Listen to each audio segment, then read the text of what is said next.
اور جب ان سے کہا جاتا ہے کہ جو حکم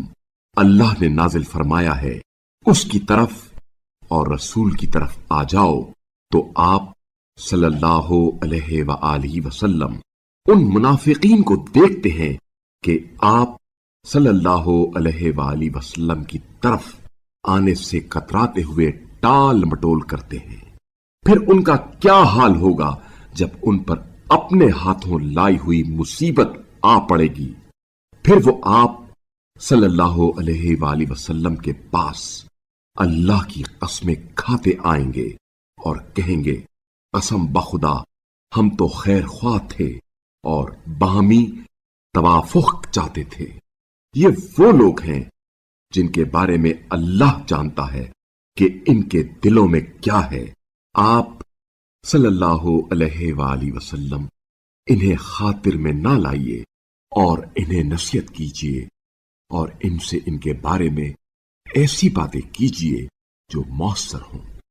اور ہم نے جو بھی رسول بھیجا اس لیے بھیجا ہے کہ باذن خدا اس کی اطاعت کی جائے، اور جب یہ لوگ اپنے آپ پر ظلم کر بیٹھتے تھے تو اگر آپ صلی اللہ علیہ وآلہ وسلم کی خدمت میں حاضر ہو کر اللہ سے معافی مانگتے اور رسول بھی ان کے لیے مغفرت کی دعا کرتے تو وہ اللہ کو توبہ قبول کرنے والا، رحم کرنے والا پاتے۔ اے رسول صلی اللہ علیہ وآلہ وسلم، تمہارے رب کی قسم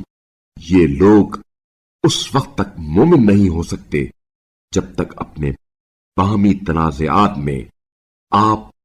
صلی اللہ علیہ وآلہ وسلم کو منصف نہ بنائے۔ پھر آپ صلی اللہ علیہ وآلہ وسلم کے فیصلے پر ان کے دلوں میں کوئی رنجش نہ آئے، بلکہ وہ اسے بخوشی تسلیم کریں۔ اور اگر ہم ان پر اپنے آپ کو ہلاک کرنا اور اپنے گھروں کو خیر بات کہنا واجب قرار دے دیتے تو ان میں سے کم لوگ ہی اس پر عمل کرتے۔ حالانکہ اگر یہ لوگ انہیں کی جانے والی نصیحتوں پر عمل کرتے تو یہ ان کے حق میں بہتر اور ثابت قدمی کا موجب ہوتا، اور اس صورت میں ہم انہیں اپنی طرف سے اجر عظیم عطا کرتے اور ہم انہیں سیدھے راستے کی رہنمائی بھی کرتے۔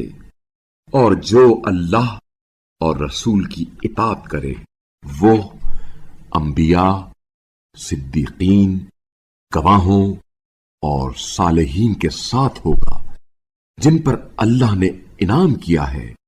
اور یہ لوگ کیا ہی اچھے رفیق ہیں۔